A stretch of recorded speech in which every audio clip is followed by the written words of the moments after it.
The rain fell like silver arrows over the kingdom of Velmora the night Prince Adrian first noticed the maid who would change his life forever. Most servants kept their eyes low in the royal palace. They moved like shadows through the golden halls, silent and invisible. But not her. She stood near the grand library window, staring into the storm as if she belonged to it. Her dark braid rested over one shoulder, and in her hand she held a candle that flickered wildly against the wind sneaking through the cracked glass. "You should close the window," Adrian said. The girl nearly dropped the candle. She turned quickly and bowed. "Forgive me, Your Highness." Adrian expected fear in her voice. Instead, he heard confidence. "What is your name?" he asked. "Lena." "Just Lena?" A tiny smile appeared on her lips. A maid does not need more than one name. That answer stayed in Adrian's mind long after he left. Prince Adrian was the only son of King Magnus, ruler of Velmora. The kingdom was rich, powerful, and feared by neighboring lands. Adrian had everything a prince could want: silk clothes, trained warriors, endless feasts. But none of it made him happy. His father planned every moment of his life. "You will marry Princess Celestine of Aragon," the king often reminded him. "Love is meaningless. A king marries for power." But Adrian wanted freedom, not power. And somehow, every time he felt trapped, he found himself searching for Lena. Days turned into weeks. Adrian discovered she loved books about ancient explorers and hidden treasures. She laughed at his terrible jokes. She challenged him when others simply obeyed. Unlike the nobles, she spoke to him like he was human. One evening, while sneaking through the palace kitchens for stolen pastries, Adrian asked, "If you could go anywhere in the world, where would you go?" Lena looked thoughtful.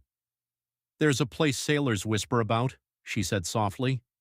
"An island hidden beyond the Black Sea cliffs. They say it holds the Moonstone Compass." Adrian raised an eyebrow.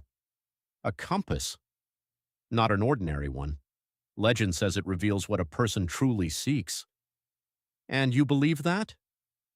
"I believe people hide who they really are," Lena replied. "Maybe the compass doesn't."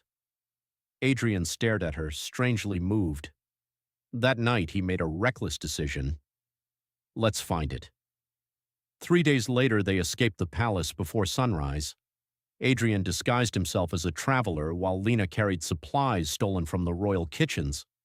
They rode through forests, crossed crowded villages, and followed dangerous mountain paths. For the first time in his life, Adrian felt alive. But adventure came with danger. In the haunted woods of Ravenspire, they were ambushed by masked thieves. "Hand over your gold!" the leader growled. Adrian reached for the sword hidden beneath his cloak, but Lena stepped forward first. "You should run," she warned the thieves calmly. The bandits laughed. Then Lena pulled a dagger from her boot and moved faster than Adrian could blink. Within seconds, 2 thieves lay unconscious on the ground while the others fled into the trees. Adrian stared at her in shock. "You fight like a soldier." Lena slowly wiped the blade clean. "I had to learn." "From who?" For the first time since meeting her, Lena looked afraid. "My father." "And where is he now?" "He's dead." She walked away before Adrian could ask more questions. Weeks later, they finally reached the Black Sea cliffs. Below them crashed dark waves against sharp rocks, and beyond the stormy waters stood a hidden island covered in silver mist. "The island is real," Adrian whispered. They stole a small boat from a fishing dock and sailed through violent waters. Thunder roared overhead. Twice the waves nearly overturned them.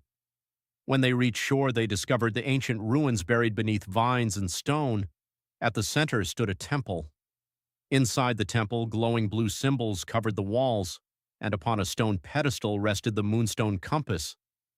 Adrian stepped forward carefully, but suddenly, "Don't touch it," a voice echoed through the darkness.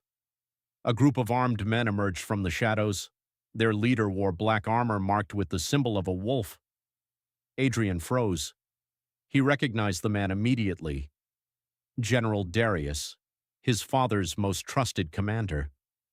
Darius smiled coldly. Your father sent me to bring you home, Prince Adrian. Adrian drew his sword. Then you can tell my father I'm not returning. Oh, I'm afraid you misunderstand.